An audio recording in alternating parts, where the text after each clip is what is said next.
Kia ora tātou, everybody. Welcome to today's Script to Screen talk.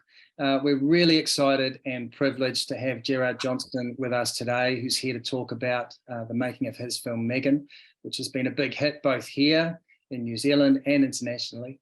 My name is Jamie Irvine and I am Program Manager at Script to Screen.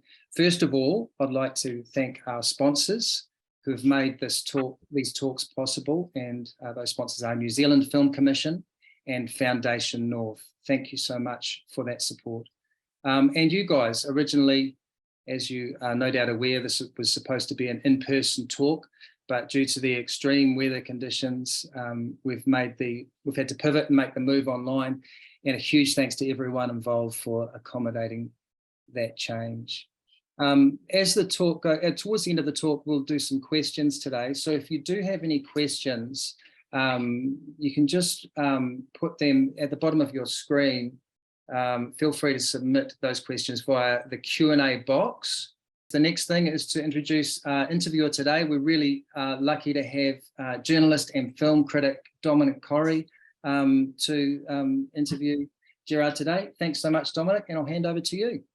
Thanks, Jamie. Welcome, everybody. And I suppose it remains to me to introduce our guest properly.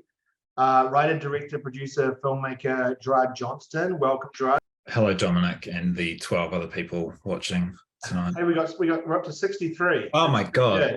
Oh my God. Yeah. So yeah. Before we launch just massively into M3GAN and get into the fine gritty details of it, can you just give us kind of like, I imagine many people watching this are aware of the film that we can see about 60% of the poster of over your right shoulder. Housebound, that came out in 2014, which was a great success in its own right and put you on the map as a director. But that was 9 years ago. Can you fill us in on what happened in between then and M3GAN? Yeah, well, I had two young boys that kept me quite busy. So yeah, I mean, Housebound was like a modest success, kind of in the fringe circuit. It was unfortunate that it kind of coincided with the death of the DVD store, and so it was kind of a slightly hard one to find, but it popped up on Netflix, and I got a lot of meetings out of it, and I got to read a lot of scripts. I got offered a lot of scripts, and I was developing scripts, and I kind of made a comfortable living for a while doing that. And I guess the highlights of that period, you know, there was a big film that I nearly did called Yellowstone Falls, which was the producer of District 9 was behind that, and he had brought that to Peter Jackson, and so that was a very exciting time getting to meet, you know, Peter and Fran and Philippa, and the producers of District 9 wanted to put that team back together with Peter producing it. In the end, what kind of happened is the money, kind of the appetite for what the film really needed to be budget-wise didn't really match what was there. It was a science fiction thriller, and it was about these parasitic creatures that take on a pack of wolves in Yellowstone. It's very, very unusual, but the kind of thing that was too strange to fail. But it didn't really get off the ground just because it would have been so expensive. And then I ended up doing Tiritio, that was kind of kicking around. And then another horror film came up called Witches with a production company called Plan B, and the studio was New Regency, and that was based on a comic book, and I thought that one was really going to go, but for reasons I'm not entirely sure why, it didn't. It was a script that everyone really loved, but it just didn't happen for some reason. And then there was Justice League Dark that came about after that period. So that would have been huge if that had happened. That was like $100 million movie. But the script needed some work. And while I was doing that, Justice League came out and didn't do very well. And it kind of threw the DC model into question a little bit. And then, but around about the same time, I had been getting a lot of emails from Blumhouse, and they had been sending me a lot of scripts, and M3GAN was one of the ones that came up, and I thought it had a lot of potential, so I ended up doing that. But yeah, it was a pretty, I'm well aware that it's a big gap in between. I should say that I think I got that script in like 2018, so was considering doing it even from that point in time, but then Child's Play, the Child's Play reboot came out, so we put that on ice for a moment, and then we kicked back into it, but then the pandemic happened. I shouldn't really give these long answers over the No, this is fascinating stuff, because like the internet connection might go out and you would have the first few words, but yeah, essentially that was how that all played out. Those are all intriguing what ifs. It's interesting that the film that you ended up making is in many ways a thematic extension or a tonal extension of what you were doing in Housebound. When you're taken in these screenplays and being asked to consider them, what are you just coming from? I want to see this movie. Are you looking through them and thinking this is the kind of movie I can make and bring something to? What is your thought process when you're assessing screenplays that studios want you to consider taking on? Pretty much those two things. Yeah, those two things exactly. Is this something that I'd be first in line to see? Does the world need this? Is it unique enough? Has it been done before? Which is why I'm always sending you something. If I'm not sure whether or not it's been done before, I need a cinephile nearby that can tell me. And then the next question is always, yeah, is this something that I could have some sort of personal take on that's maybe unique to me, you know, and am I really passionate about it? You know, because making a movie is such a huge commitment, and it's going to be, especially now, you know, after finishing my second one, now I really know how long a movie takes, even one that's financed by a studio. It still takes a really long time. So that's like now I'm being even more discerning. I'm really thinking, can I spend 2 years on this?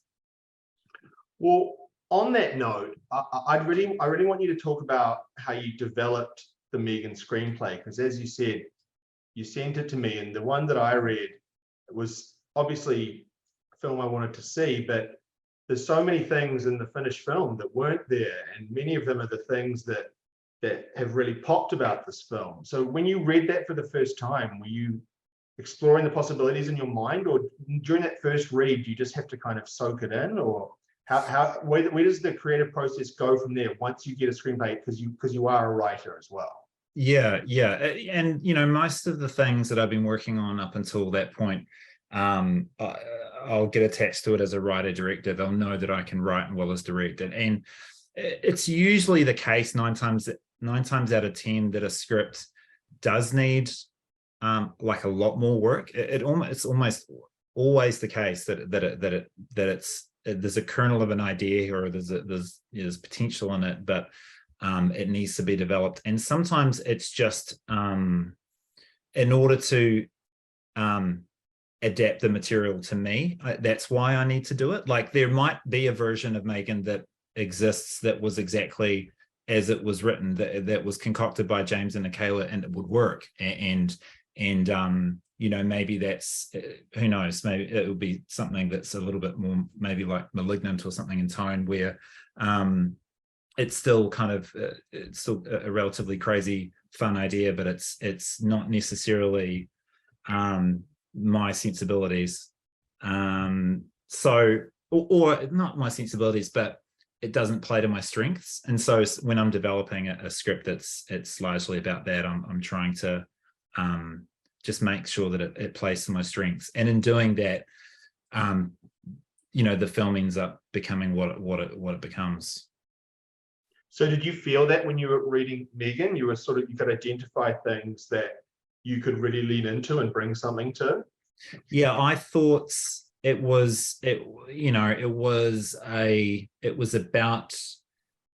had elements that I knew were had a lot of potential. You know, it was it was about artificial intelligence, not as much in the script I read. That was definitely something that, you know, I had to research a lot in order to really understand the science and kind of where AI is heading and how it works. But also, I think what connected to me is, and I've said this kind of ad nauseum, but is it just as a parent, my kids, you know, my oldest was starting school about that time, and iPads were just such a big part of even the education system. And it was clear, like the script was a good solid horror film, but it didn't have the point of view of a parent. And so I thought the thing that I can really bring to this is I know what this is like, and I know I feel the damage that this is doing every day, and it's not like I thought I want to preach to the world, but I at least want to explore this annoying situation we're in, that you know, we're having to live in this you know, age of AI. So that was what I was kind of trying to do, to put all of my anxieties on screen.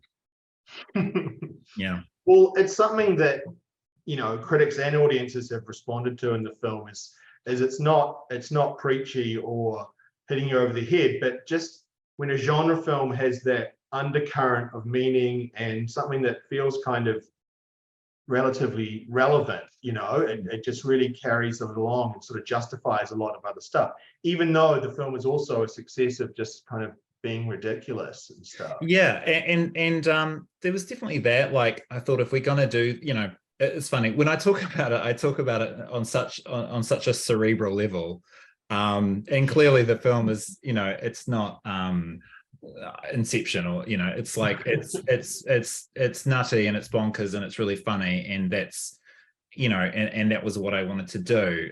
Like, you know, Megan's personality, you know, just Megan was a character that I really enjoyed writing. She was just really fun to write, and it seemed like the possibilities for her were just kind of endless. So yeah, it was just always like, how far can we push this idea, and what can we get away with?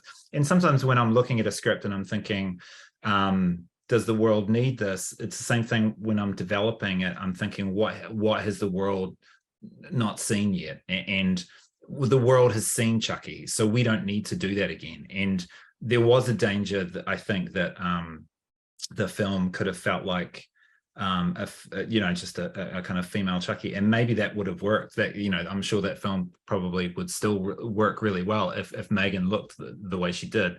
But I just found her, it was almost like, it was one of those great gifts where I felt like I was working on something where the character was speaking to me and telling me what she wanted to say. The Jackie Brown Diaries was a bit like that. Like, Jackie was, I mean, it helped that I knew Jackie really well, and I worked with Jodie Malloy, and between Jodie, Jackie, and myself, we kind of figured out what that voice was, and we never ran out of ways to make ourselves laugh. And it was the same thing with Megan, that she would just always, there would always be a situation where Megan would just make me laugh by virtue of what she could do or what she might say. And it's funny because the world had Ex Machina, so I knew that I couldn't do that, you know.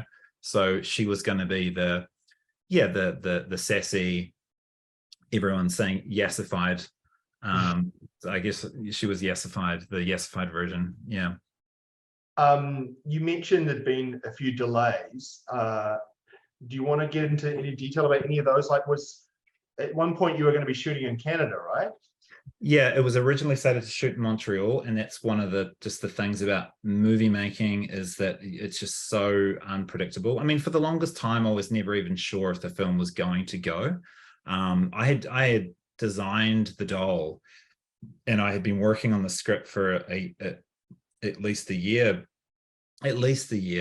and still wasn't sure if the film was actually going to go, because anything could happen. It had stalled once before because of Child's Play, and then when the pandemic happened, you know, everything, just the world turned upside down, and so yeah, but it did happen suddenly. It was like, yeah, at the last minute was all on, and I had said yes to another sort of developing another script as well. So it was, it was suddenly I was developing another script and I was developing a TV series when we got the green light. So it was like I had to quickly finish, those things. Yeah, and I was doing a rewrite on a feature film as well. It was just nuts, and suddenly it happened, and then we very quickly had to figure out how New Zealand was going to work, and it was really difficult. And the one thing I thought we wouldn't get is a girl that could play M3GAN, and it turned out I was just so wrong. And that we found her straight away, so that was amazing. Yeah. Drury represent. Yeah, exactly. Yeah, I'm constantly kind of this is getting into casting, but I'm constantly kind of forgetting or like underappreciating just how much talent there is here.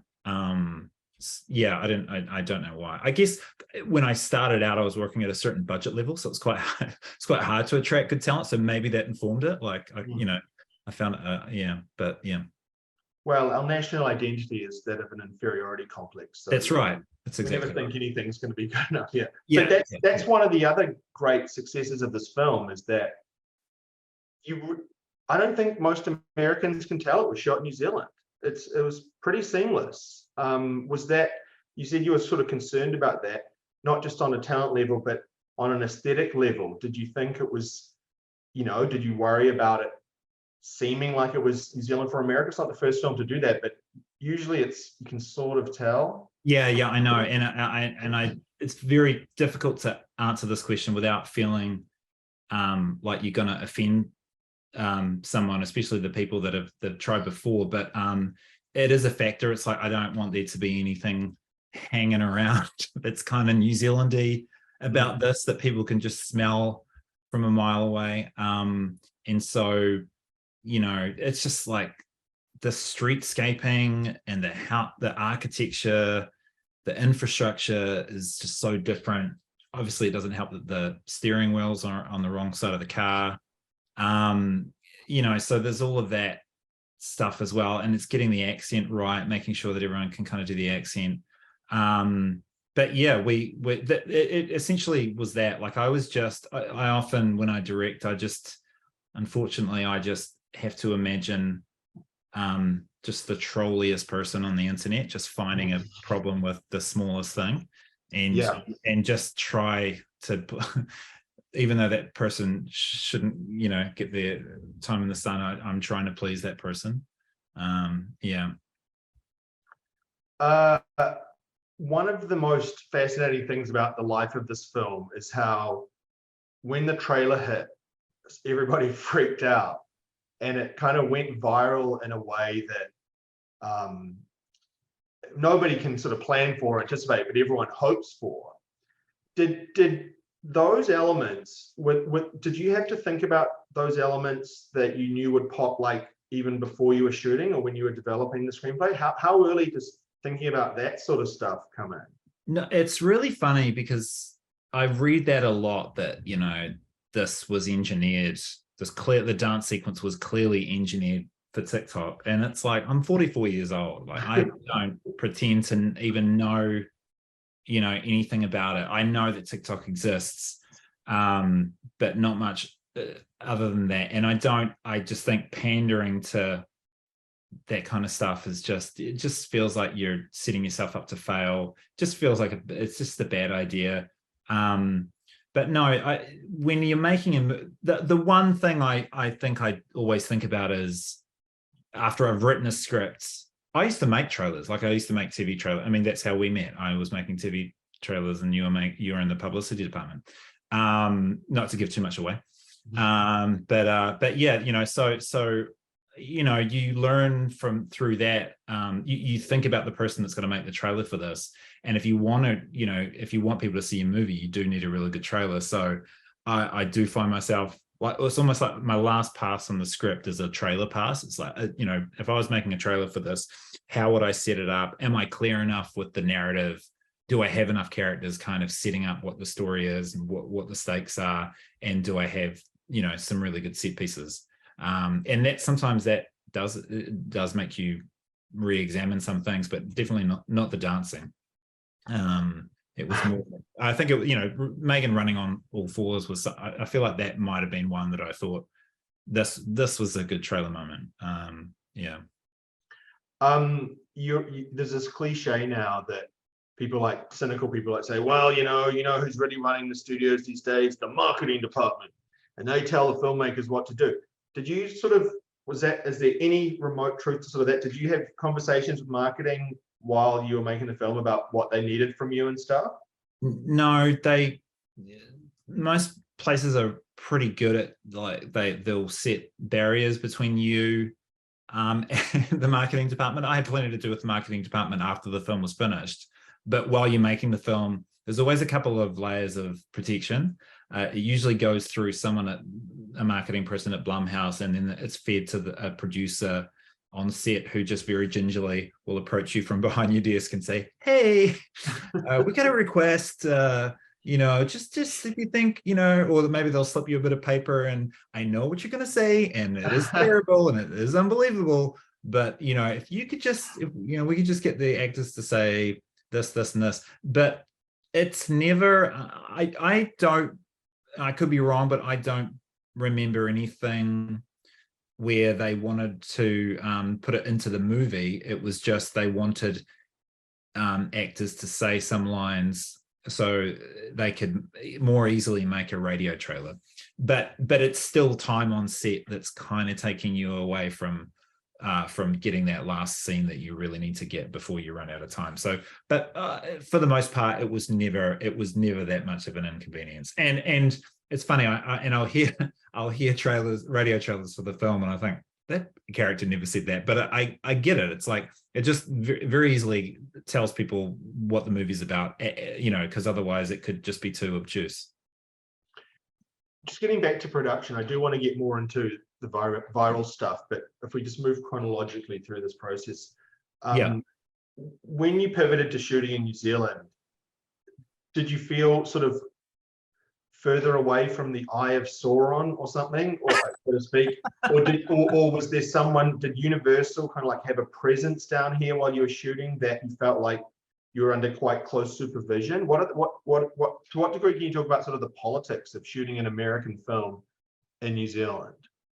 I think everyone was really happy to be in New Zealand. Like the rest of the world really loves New Zealand. No one's ever got a bad word to say about Kiwis, especially in film. So the producers were really excited about being there. I am on my own island a little bit, and definitely took advantage of that from time to time. But I don't know, because I did some small pickups in the States and I felt the same level of support. I was nervous about working with an American crew for the first time, just because of the, hearing everything about how the unions are, and, that it's really difficult. No one will carry a cable if it's not their department and things like that. Whereas New Zealand crews are way more like, they muck in. And I think that's why, producers love coming here so much, because it does become an issue.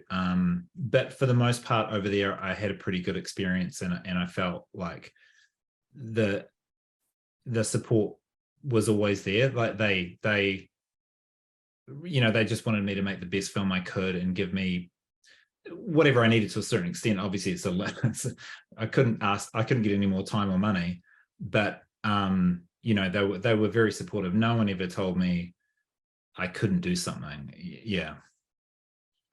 When you went to shoot, did you have in your head, or to what extent did you know which M3GANs were going to be Amy, which were going to be the robot? Did you have to storyboard and plan that all out for every single shot, or in which we're going to maybe have CGI? Only the really complicated sequences, because storyboarding takes so long. Like, it's like it would be as time consuming as writing the script to tell an artist exactly what you want and exactly the right angles, especially before you've even found locations and cast actors and made the costume and things like that. But no, most of the really complicated sequences were storyboarded. All of them really were storyboarded for that very reason, that we didn't know what was going to be a doll, a robot, and what was going to be a child, what was going to be CG, and enhanced in CG. But for the most part, it was a really amazing animatronic puppet created by Moreau, who first jumped on board when we thought we were going to shoot in Montreal, because that's where they were based. They've now since moved to LA, but M3GAN basically from here up was this amazing animatronic creation controlled by 2 remotes and puppeteered by a local puppeteer, Paul Lewis. The head turns and stuff like that was all rod puppeted. But whenever she needed to do something that we would normally need a Boston Dynamics robot for, she was played by Amy Donald, who did a bunch of lessons in how to walk and stuff with Luke Hawker, who amazingly, like, it was just very convenient that Luke worked at WETA Workshop, where I was doing a lot of the design work, the early kind of concept art, designing the character of the robot of Bruce, and also coming up with costume looks for M3GAN. While I was down there dealing with Ben Hawker, who kind of runs WETA Workshop, I don't know his official title, but his brother Luke was there, who also builds stuff, but is also a stuntman and a kind of a movement expert, and performed as a robot for I Am Mother. So he's just this incredible, just physical kind of guy that was an expert. He was just an expert on how to move like a robot. So it was just very convenient that I came across him and he was able to coach Amy in her movements. So yeah, that was the methodology basically. Yeah, robot and her. I can't think, but there were lots of other dolls. Like there was a posable doll if M3GAN was just going to be sitting somewhere, and we did. It's annoying because they all look slightly different, because once you stick animatronics into the hero M3GAN, she just can look completely different. Like you just have to change the human face in these very small ways, and all of a sudden it's a different person. So that was really gutting. Like, and it was one of those funny things where half the crew could tell and half the crew couldn't. Half the crew were like, "Oh my God, she looks completely different," and the rest were like, "What are you talking about?" And even when we finished the film, I had some people saying, "What are you talking about? Like, we can't tell the difference," because I was wanting them to CG the difference out so that you couldn't tell the difference between the two. And I had to fight. There was just a very brief moment where I had to really fight for that and say, no, we're going to have, again, it's that troll. It's that it's that troll at a computer on a Sunday watching the trailer, just thinking these dolls look different. Look, just admit it. You're talking about your younger self. The visual appearance of M3GAN is very striking and has played a large role in why this film is sort of spread so far and wide. How can you take us through that process? Like, is that what you were picturing when you were reading the screenplay? Some people have described her as looking like a 70s air stewardess. And her clothing is kind of interestingly retro, but sort of not. But yeah, there's something. That's my favorite. That's my favorite description, more so than the Olsen twins. A 70s flight attendant. I thought that was great, and she completely does. I think in my mind, her hair was darker. She was a little more slender, a little bit more vampire-ish. But that's the thing about the design process, and she was way more, she was much more human, I think. But that was the only way I could get around writing that character, is just so that there was no limitations. I almost wasn't overthinking what she was gonna look like. But then when it came to building her, I had to face the cold hard truth that she was gonna be a puppet, and that was a bit of a bummer, because in my mind, M3GAN was just like perfect, and she spoke perfectly if she needed to, but then through that process of designing her, I realized that, like, just people, she didn't need to be there. Like, she didn't need to be perfect. She's more charming that she's kind of not, and it's more believable and accessible, you know. But having said that, Moreau were able to do this really amazing mouth articulation. They actually, it's funny, and I shouldn't really say this, but they had, her mouth articulation was a lot better, but I had a design of her that was too skinny. And it was not because I wanted her to be skinny. It was like I was just designing it with WETA Workshop, and that's just the way she came out. And I was like, yeah, that looks right.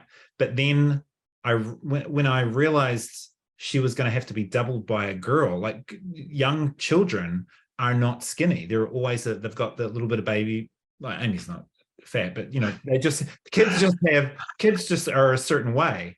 You know, they're a healthy. Edit all the stuff out, and we can't, it's live, but you know what I'm saying. So anyway, I realized I've done this horrible thing. I've made this really skinny and like emaciated cat, you know, for a puppet. And so I had to beg Adrian, can we redo, I know I've made a terrible mistake, can we redo her? Because we all thought she would look great. And then even Adrian was like, she's too skinny, you know, she's a little beanpole. So we had to rebuild her, and when we rebuilt her very quickly, I think it was in that process that just maybe we just lost one of her servos and just couldn't get it back in time. So yeah, anyway, M3GAN 2, we'll get that servo working. So the mouth had more articulation originally. Ever so slightly, just right. Ever so slightly. And you know what? Sometimes I think they might have got it, but other times one of the servos might die. And the articulation just was maybe 40% as opposed to, you know, 70%. Yeah. After you cast Amy Donald, who's the dancer from Drury, who is now a star thanks to this movie, even though you never see her face in it, did her sort of dexterity and you know, performance talent, did that make you sort of think, oh, I can do this and do extra stuff? Or was it all just conforming to what you'd already planned? There wasn't a whole lot of time to reinvent the wheel. Like once she was cast, yeah, well, like I knew she was a contortionist and all of that kind of stuff, but I had hoped that we would get like a gymnast or a contortionist or someone that could do something amazing. Like the running on all fours was in the script. Rising up like a cobra was in the script, and so was the dancing, but I didn't realize we'd get one girl that could do everything. I thought we were going to have like 3 or 4 different people, maybe someone that could act, someone that could do the fighting, and someone that could do the dancing, and then someone that could do the sort of gymnastic stuff. And then we got Amy that could just do everything, but her acting impressed me the most. And it was just amazing that she was able to do so many of these things unassisted. Like we thought, yeah, she kind of proved how amazing she was, like while we're in prep. So there was no time to, if I'd known she was going to be that amazing, yeah, I would have done a whole lot more, but unfortunately there just wasn't time. But yeah, I mean, she did do things like when she does that walk on all fours, the way her and Ike, the stunt coordinator, practiced it, they didn't just have her running towards the guy on all fours, they had her do the slow sideways crouch to start with, and that was just completely them just mucking around, and you know, that was great. Like that was amazing. It was like when I saw that, it was like, well, that we have to completely change the way we block the scene now, because that looks amazing. So you know, I'll get her doing that behind a tree because that looks really creepy, and so that was a really lovely kind of, you know, bonus thing to discover. Cool. And this is kind of a high-tech movie that needs high-tech looking locations. How hard was it to find those? So why do we shoot at AUT? Is that where you're going with this? Yeah. Everyone's loving this with the role AUT plays in this movie. Yeah. No successful business wants you in their office on a weekday or even on a weekend. So when you're location scouting, you may find the most perfect location, but they just don't, most of the time they just don't want you there. So thankfully, like AUT to me was like, oh my God, it's AUT. I've been there a bunch of times. But to the American producers, they were like, no, this looks Silicon Valley. This looks like a, you know, college campus. And I was like, well, it is a college campus, I suppose. So yeah, that works. But no, to get that high tech look, we had to go to, you know, Kim Sinclair, our production designer, who, you know, fortunately for us has an Oscar. So he knows what he's doing. He won an Oscar for art direction on Avatar. So he, you know, he's well versed in how to do all that, and how to do all that at a very small cost. Does that answer your question? It made me want to go back to AUT. When you finished shooting here, what kind of shape did you feel like you were in? Were you like, yep, we got it, we're good to go? Or you know, it's often sort of the most freaked out time of any process is you finish shooting and then you got to sort of face the edit suite. Where was your mind at that point in this process? It was in a pretty dark place. I didn't think that we had got everything. I didn't know. This shoot was so grueling and challenging, and just tight, and it wasn't a fun shoot. It was you know, there was a bunch of things that just went wrong and problems that just needed to be solved and personalities clashing. There was a lot of drama, you know, off camera that I had never experienced before, and so we had to figure out a way to move past all of that. And it's not any of the cast or anything. It was just, there was just a couple of people that it didn't end up staying on the production, that just made life very difficult for a lot of people. But anyway, no, it was a really tough shoot, and we just didn't get the ending. The physicality of the doll. I didn't have enough time to really research with her. So we were kind of figuring it out as we were shooting. But Blumhouse and Universal loved what we did. Like, basically, I'm just like I think a lot of directors are like this. We can be very down and negative because we just have, you know, when you just have the best possible outcome in your mind for everything, and just the absolute dream scenario, and sometimes just under that is more than enough for most people. And what I failed to realize was that a lot of time had been spent making M3GAN. You know, just a lot of work had gone into making her what she was, and Moreau had done such an incredible job, and she did have this great costume. She was such a great character, and everyone was just with her from the very first moment. And so we had her, and we had like amazing performances from Violet and Alison, and obviously Amy as well. Like the stuff Amy was doing, people were just losing their minds. So it was almost like after the fact, I kind of realized what we had. I was being so negative because I hadn't quite stuck the landing with the ending, but we were lucky enough to come back and get and be able to redo it. So we came back a year later and got that. So you didn't have to fight too hard for those pickups? No, not at all. No, it was always we're going to do pickups. We're definitely going to do pickups, and we're definitely going to help. But what those pickups ended up being changed. That, you know, they went from about 3 days. I pushed to do a lot more than 3 days, and unfortunately, Violet wasn't able to fly back because of scheduling. So I had to go to Atlanta.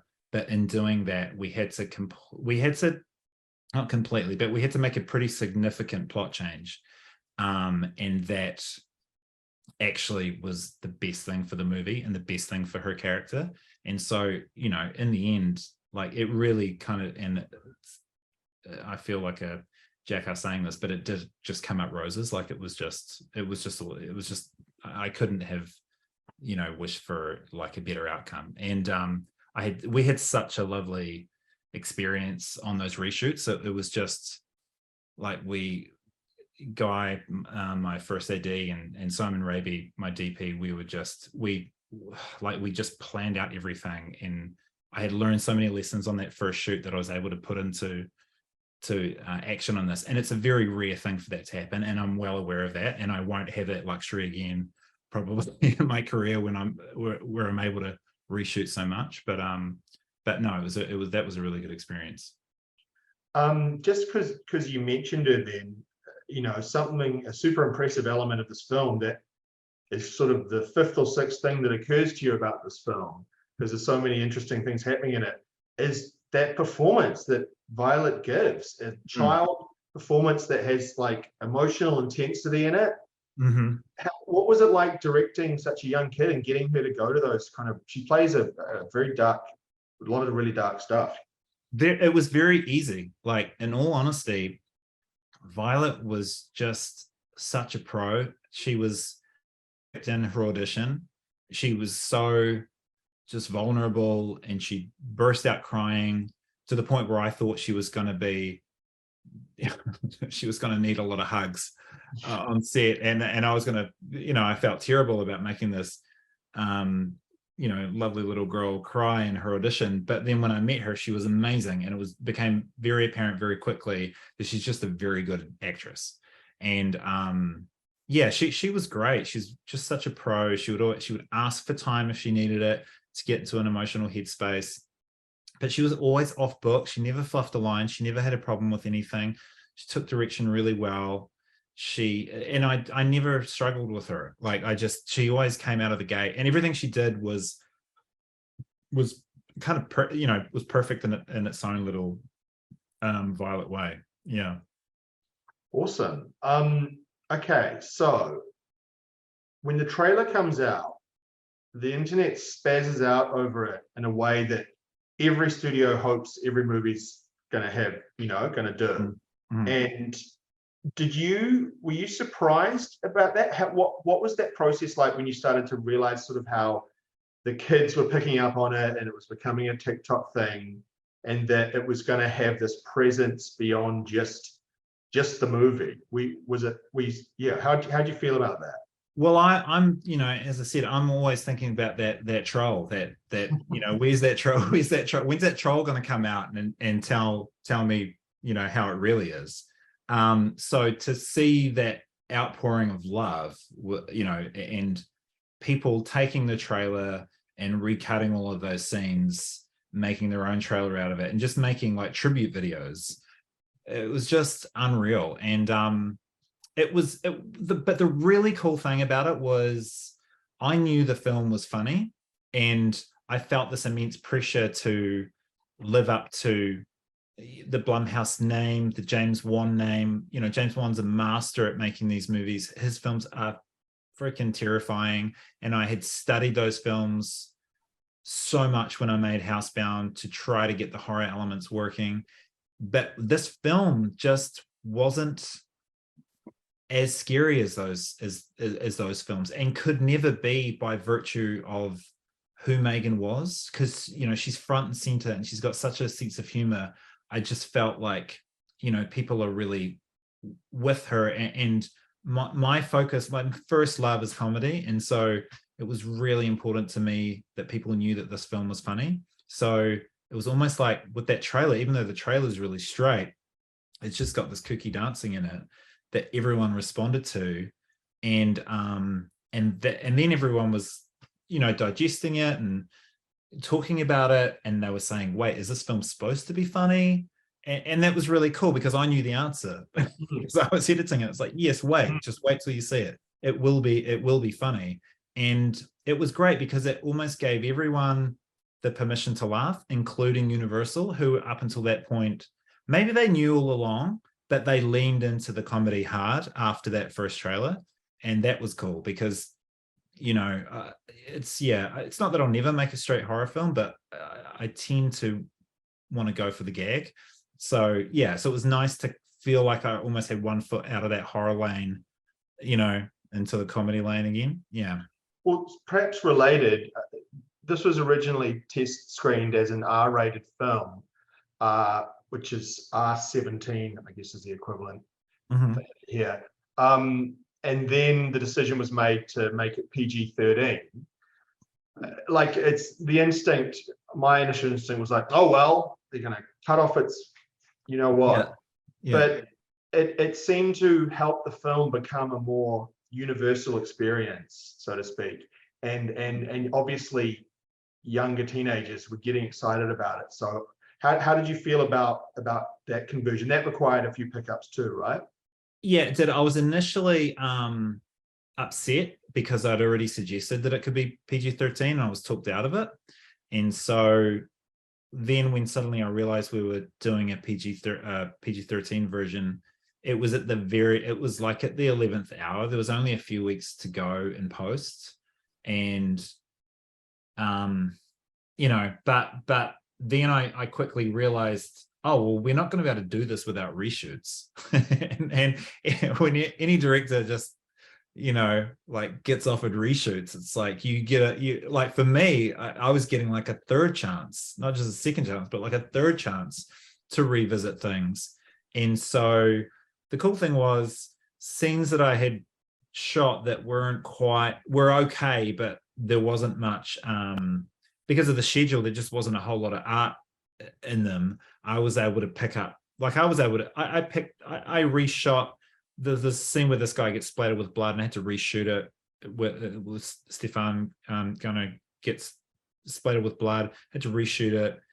And when we did his stuff, we also got really artful shots of, you know, the neighbor dying and M3GAN reflected in a pool of blood. And then we got another shot of her coming to the gate, and we got a really cool shot of looking through the window when M3GAN leads the dog to her death. And so it's like we were able to get all these really great, really iconic shots. So I was stoked. Like I just, and it's funny because I read the comments and I don't think, yeah, look, I think people who want to see a little bit more gore, they'll get it. I miss like the F-bombs. I miss Ronnie swearing, like, you know, that's, you know, you're only allowed one F word. So I really miss getting to, because no one swears as well as Ronnie. So that would be nice to see. But yeah, no, I don't miss the yeah, it's nice hearing that people are able to take their 13-year-old sons or daughters to this movie and that they all had a blast together. That's really cool. It's a more inclusive experience, I think. Time's moving on, so in a moment we'll move on to some participant questions. Thanks for those people who've been adding them via the Q&A function. Feel free to add some more and I will hastily assess them before deciding to read them. But just to ask you, as like a final question, this film, to say this film has been well received is an understatement. It's a popcorn movie, it's a genre movie, it's a studio mid-range genre effort, but it's been ridiculously well reviewed. People are having fun seeing it in groups. It's been embraced. The weirdness of it has been embraced. Drew Barrymore has dressed up as M3GAN. Snoop Dogg did a face app smash thing as M3GAN. It's just a thing now. How's it been experiencing that over the last month or so?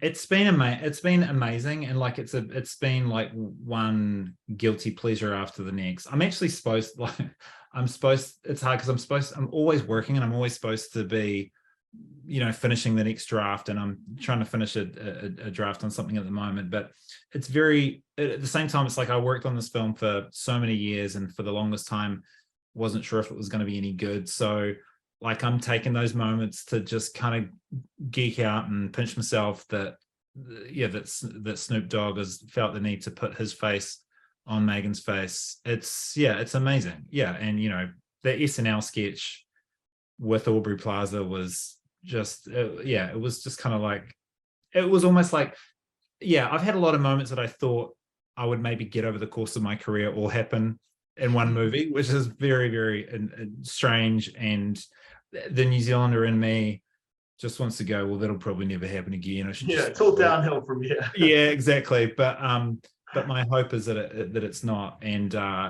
you know, and that I can keep doing it. But yeah, it's awesome. It's just great. I mean, one of the coolest things is that my kids get to see it, because for a long time, you know, their dad was just like, they're just staring at the back of my head while I'm here in this room working away on things. And so for them to realize that, you know, that this hard work has paid off is really cool. Well, then one last question from me before I go into the other ones.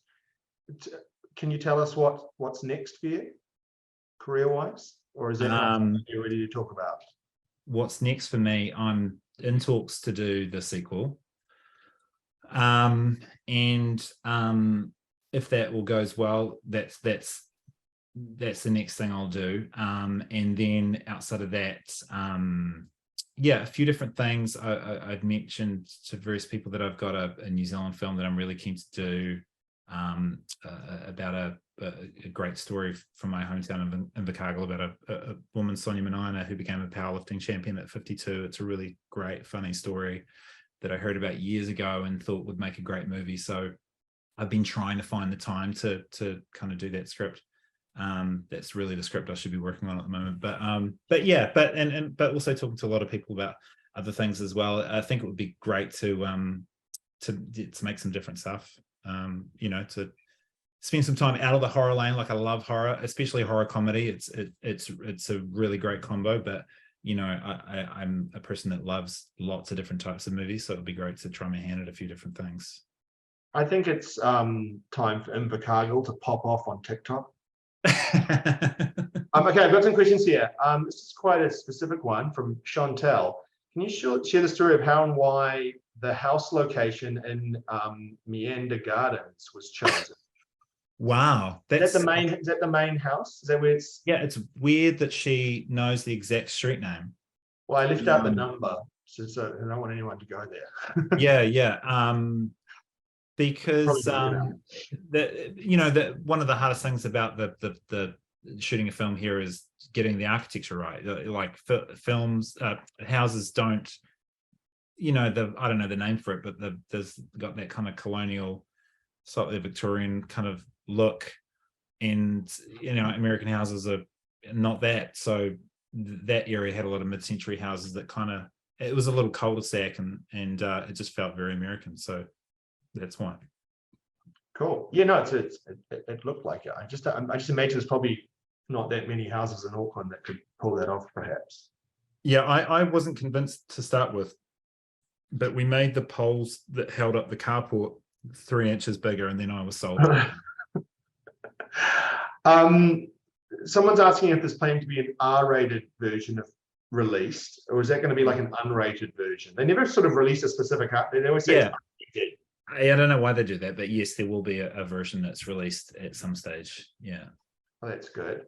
But I don't want to say that so that they'll wait and not see this version, see this version, and then pay again to see that version. A question here from Kaitiaki. How different was it directing M3GAN as a director, as opposed to something you wrote and originated yourself, as was the case with Housebound? The main thing is, normally when I direct something myself, it's also my production company. So in a way, I'm paying people, and if I go over, it's coming out of my production company, which I've always been historically happy to do, much to the chagrin of my wife. But so this one, it's like, it's not your money.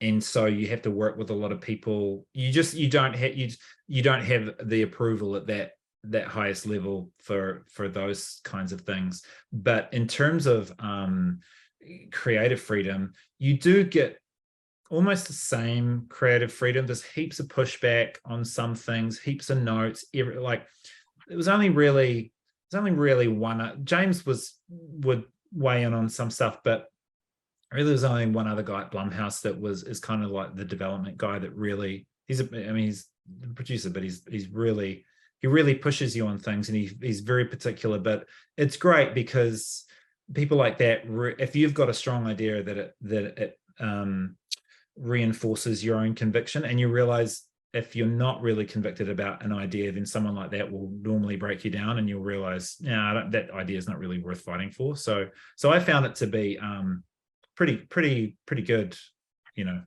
that regard. One question submitted ahead of time. Someone was asking, do you think it's okay for an 11-and-a-half-year-old to watch this? It's an interesting question. It depends on the child, I think. If they're yeah, I can't speak for broadly, no, but depending on the child. I mean, my son's 10 and he's seen it, but he's seen so much of it already, so it almost felt like, yeah, he just needs to see it in order. I didn't take my 8-year-old, even though he had seen some of it, but that was more for optics than whether or not I was thinking about whether it was appropriate for his age. But I was just worried that people would think ill of me as a parent. Yeah, depends on the child. I think it's all pretty. There's no sexual content. I don't know. You've seen it. Is it? I don't know. I think, yeah. I would show my 10-year-old niece it. I reckon she could handle it, but she's quite hardcore. Yeah, she is hardcore. Yeah, you're right. There's several versions of this question. Something that I'm sure people like you get asked a lot. How do you reckon people can break into filmmaking in this country? What's the best way to do that? One person actually specifically asked, what's the best way of securing funding? Because you scrounged and got together. You started out in 48-hour, 48-hour film competition, and then sort of had to, fight your way to get your first film made. What do you think it's different now, or is it sort of how it was back then? Or? I think it's different just in terms of, like YouTube, just and Instagram, and people can make short videos, but YouTube, people just do upload their own movies, and that just wasn't around when I was doing 48 hours. So 48 hours was the way. I was able to galvanize a bunch of people to come together for one weekend and try my hand at something. But we really lucked out, because obviously we won that competition, and I think it's just as useful if you don't win, if you don't place, as long as you have a good experience and you get to try some ideas and you realize, oh shit, I really enjoyed that. And if you're at a slightly more advanced level, I think you just need to keep writing and fight to get something made or produced. It is hard because production values can add so much if you're trying to be taken seriously, but there's so much you can do now with iPhones and things. It just weren't around when I was a younger fellow. So I don't know if that's very helpful, but I think you just have to keep at it. I mean, I'm reticent to talk about 48 hours because that was the pathway I came up, but there's so many different ways you can do it. So yeah. Isn't that how Taika started too? That's what Ant likes to say, but I'm pretty sure he had an Oscar in the can. Film Oscar. Well, yeah, he was an actor, right? So yeah. Wellington theatre scene, man, hardcore. Yeah. Okay. What were some of your visual inspirations, i.e., other horror films that influenced your directing of M3GAN? I looked at a lot of Italian. They didn't quite make it in. That was the annoying thing. Like I kind of had a lookbook, but that didn't really. I don't know. I don't know if even got looked at much by my first DP, but a lot of Italian horrors, Under the Skin, just because Scarlett Johansson's so hypnotic in that, and just realizing how much just like a resting close up and a stare can do. But also the film I was watching the most was probably Gone Girl. I've said this before, but that, I don't know, for whatever reason, I was watching a lot of Gone Girl. I just think by the time I'd finished writing the script and I didn't have much time. Like on Housebound, I watched 100 movies before I did Housebound, so I would have seen almost every horror film ever made, and that was so helpful on a film like that. But for something like this, it was a little bit more noir. So I watched Gone Girl, and I just was like, well, I don't have much time. I'm just going to watch David Fincher movies because he's pretty much the best technical director there is. I watched Jaws, although, speaking of best directors there is, I did watch Jaws again just to remind myself of, and I always watch things on mute. That's the biggest lesson I learned, is like figuring out how to direct, is just watch your favorite movies on mute, because then you're not being distracted by the sound design, the dialogue and the music. You're just watching, okay, on that cold rainy Tuesday, where did he or she decide to put the camera? And that always tells you Yeah. Great question here to end on. Thanks everybody for sticking around. We've had about 70 people here the whole time, which is Very good. Great. Thanks everyone for yeah. But Michael wants to know, what do you love so much about Big Trouble in Little China, the poster behind you? That it's just pure fun, and it's got kung fu in it and magic, and those are two of my favorite things. But the most important thing is an adventure. 3 things. It's many things. It's a cocktail of all the things I like and hope I'm going to see in a movie. So yeah, first and foremost, it's fun.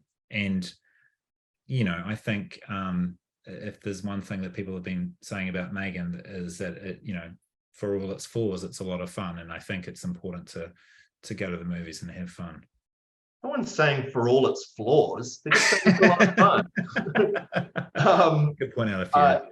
That's awesome.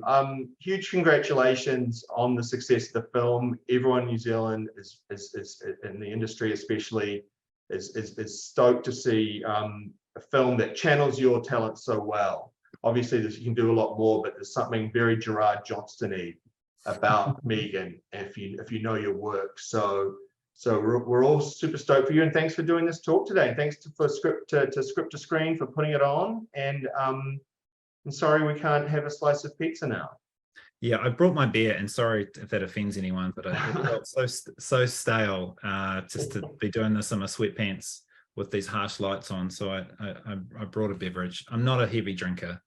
I don't normally drink during the week or during the month. But yeah, thanks Script to Screen, and thanks Dom, and thanks everyone for showing up and listening, and hopefully it was informative.